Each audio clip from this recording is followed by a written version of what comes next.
Puisqu'on parle de soleil, on va aller à Rome. On va retrouver François Baudonnet qui nous attend. Bonjour François, j'espère que vous allez bien. J'espère qu'il y a du soleil là où vous êtes.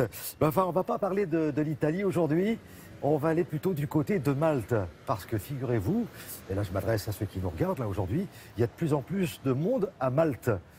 Et de plus en plus de Français. Mais qu'est-ce qu'ils vont faire à Malte, les Français, François ? Bonjour Thierry, eh bien effectivement les Français qui se trouvent actuellement à Malte, vous savez que c'est la période des vacances de Pâques, enfin les vacances de printemps, eh bien ces Français ils viennent pour apprendre l'anglais. Yes sir, ils sont là-bas parce que vous savez que c'est une île, un archipel pour être tout à fait exact, qui a été une colonie britannique jusqu'en 1964 et donc il y a deux langues officielles là-bas, le maltais et l'anglais, et se sont développés un très grand nombre d'écoles de langue dans lesquelles on trouve donc beaucoup de nos compatriotes. Regardez le reportage que nous avons réalisé sur place avec Laura Tositi et Eric Tenin. Malte était connue pour être un petit paradis avec 300 jours de soleil par an. Mais l'archipel est aussi devenu le lieu tendance pour les Français qui veulent apprendre l'anglais. L'île est en effet une ancienne colonie britannique et l'anglais, l'une des deux langues officielles.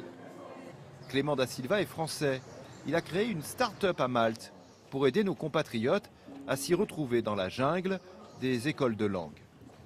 Ce qui est très bien, c'est qu'il y a une école ici, une école là-bas et une école un petit peu plus loin. Il y a plus de 50 écoles de langue à Malte.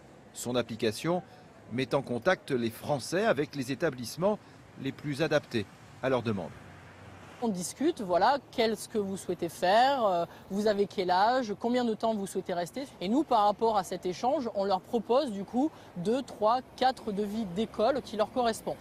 Pour cela, il fait le tour des écoles de l'île. Hello everybody, how are you today? Certaines d'entre elles ne mettent pas en avant uniquement la qualité de l'enseignement. Dont notamment une piscine sur le toit. Alors ça, c'est typiquement ce que les étudiants français recherchent. Du coup, ils sont en cours pour apprendre l'anglais et ils profitent du soleil dans la piscine.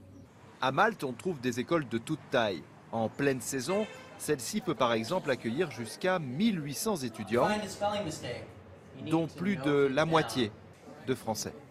Avant, les étudiants partaient régulièrement à Londres. Effectivement, maintenant, c'est Malte par rapport au coût de vie sur place, par rapport à la destination en elle-même.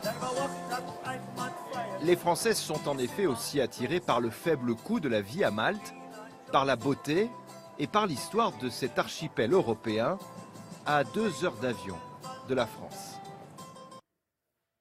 Bon, François, il semblerait que ce soit une tendance qui se confirme d'une année sur l'autre.